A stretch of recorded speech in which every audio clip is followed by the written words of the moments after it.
And this draft includes 28 points that effectively include points that are non-starters from a Ukrainian point of view, including points that would slash the current capacity of the Ukrainian army.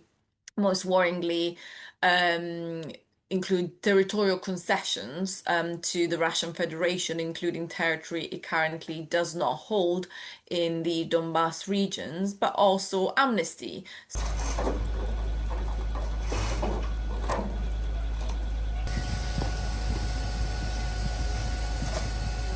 First of all, the idea that Ukraine would have to concede territory that Russia currently doesn't hold, particularly in the Donetsk region, is unacceptable, is really a non-starter. And it's important to remind audiences of the fact that Russia has not been able to occupy the entirety of the Donbas region, losing thousands of people for over 10 years now. And so the idea that Ukraine would have to give away territories that include heavily fortified cities that have helped stall Russian advances really is a non-starter. But also this idea of giving amnesty to Russia and therefore stalling any ongoing effort to set up a special tribunal for Russia's crime of aggression and ongoing investigation into war crimes conducted by Russian soldiers in a number of Ukrainian regions that have experienced occupation. These are absolutely unacceptable conditions as they currently stand for this war that is grinding on in its fourth year.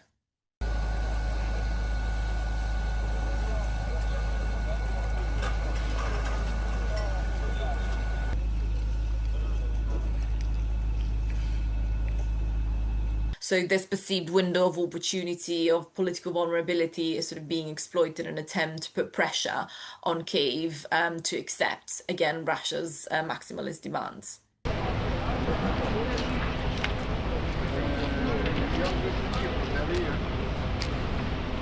There was an interview with Russian Foreign Minister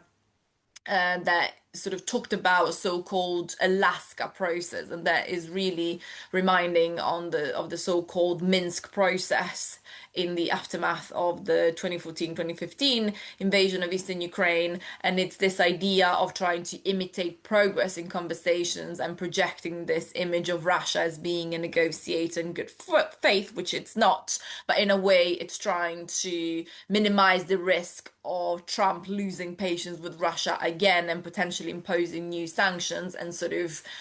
imitating progress and goodwill and trying to exploit this window of opportunity of weakness on Ukraine, while trying to engineer a potential opportunity for a new chapter in US-Russia relations in this age of transactionalism that Trump has inaugurated.